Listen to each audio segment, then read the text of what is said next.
তারিখ কিভাবে তাণ্ডব চলে, শুনানি কেন্দ্রে ভাঙচুর করা হয়, গান্ধী মূর্তি পর্যন্ত ভেঙে দেওয়া হয়। তারপর আজকে বাসন্তী শুনানি কেন্দ্রে অবাধে চলে ভাঙচুর, বিক্ষোভ, সন্দেশখালী বিডিও অফিসে পর্যন্ত তাণ্ডব চালানো হয়। বাসন্তীর এই মুহূর্তের পরিস্থিতি কতটা নিয়ন্ত্রণে, কি পদক্ষেপ করেছে পুলিশ জানবো, কথা বলবো। আমাদের সঙ্গে রয়েছেন আমাদের প্রতিনিধি হিন্দল দে। হিন্দল,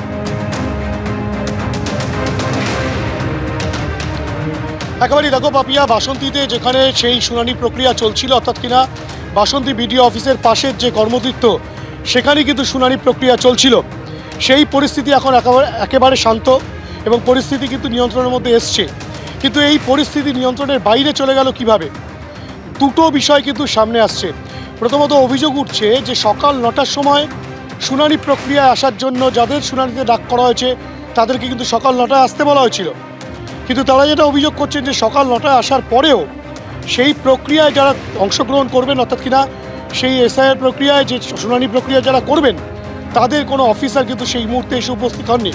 দীর্ঘক্ষণ লাইন দিয়ে দাঁড়িয়ে রয়েছেন বিভিন্ন মানুষ এবং পরবর্তী ক্ষেত্রে সকাল 9টা থেকে 11টা বেজে যাওয়ার পর তারপর কিন্তু শুনানি প্রক্রিয়া শুরু হয়।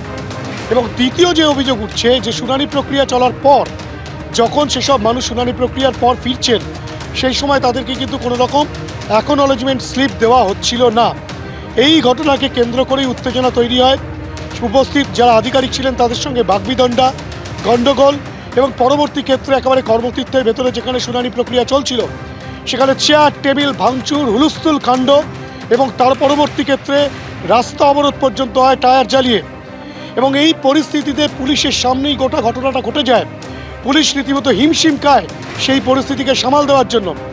এবং তখন যেটা দেখা যায়, যেটা অভিযোগ উঠে আসছে, যেটা ছবিতেও ধরা পড়েছে, স্থানীয় তৃণমূল নেতৃত্ব, স্থানীয় তৃণমূল কর্মীরা এই অবরোধকারীদেরকে সরাতে গেলে তাদের সঙ্গে মারামারি, বাগবিতণ্ডা, ধস্তাধস্তি এবং আবারও নতুন করে উত্তেজনার সৃষ্টি হয়। রাজা গাজী বাসন্তীর যিনি তৃণমূলের নেতা, যার নেতৃত্বে বাসন্তী চলে, সেই রাজা গাজী কিন্তু রীতিমতো তৃণমূলের কর্মী সমর্থকদেরকে নিয়ে রীতিমতো ধস্তাধস্তিতে জড়িয়ে পড়েন। এবং রাজা গাজীকে দেখা যায় যে তিনি কর্মতীর্থের ভেতরে যেখানে সেই প্রক্রিয়া চলছিল, শুনানি প্রক্রিয়া, সেখানে তিনি মাইকিং করছেন।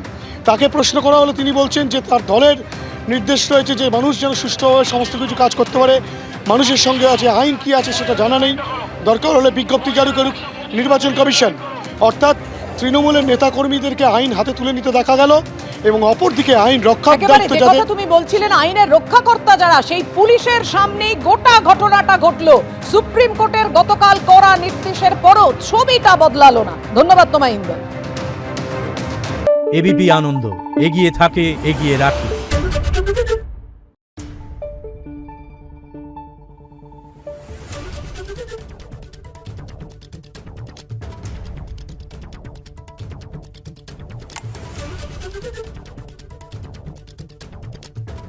Thank you.